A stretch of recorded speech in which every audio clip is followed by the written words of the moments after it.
อสาวน้อยเธอมาคอยเธอมามองห่างไป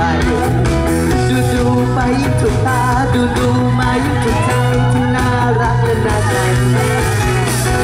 ลูกสาวใครทำไมถูกใจที่จริงส่งสายตาให้กันปิ๊งดูแก้มได้ตาโตถูกใจจริงๆมองแล้วน่าดูไม่พอก็อยากเธอขอหน่อยนะหน่อยนะหน่อยนะก็อยากจะขอสักทีให้ชื่นใจก็อยากเธอขอหน่อยนะหน่อยนะหน่อยนะก็อยากจะขอสักทีจะได้ไหม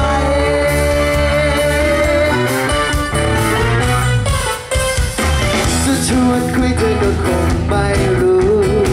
เดาดูคงไม่เกิน3 ขวบดูไปยิ่งอยากหอมแต่ขอหอมสัก1 จวบสัก2 จวบให้ชื่นใจ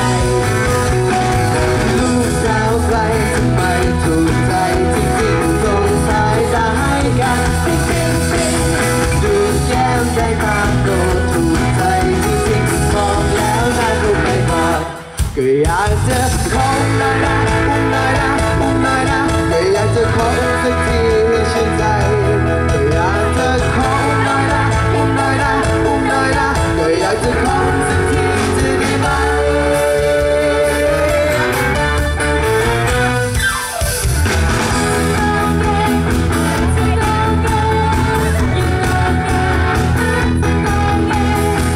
มาดูแล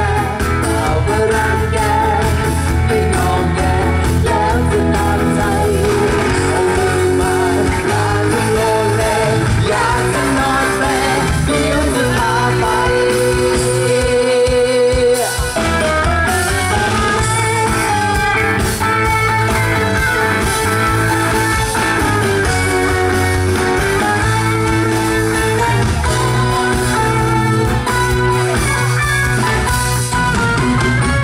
ลูกสาวใครทำไมถูกใจจริงๆส่งสายตาให้กันดูแก้มได้ตาโตถูกใจจริงๆมองแล้วน่าดูไม่พอก็อยากจะขอหน่อยนะหน่อยนะหน่อยนะก็อยากจะขอสักทีให้ชื่นใจก็อยากจะขอหน่อยนะหน่อยนะหน่อยนะก็อยากจะขอสักทีจะได้ไหม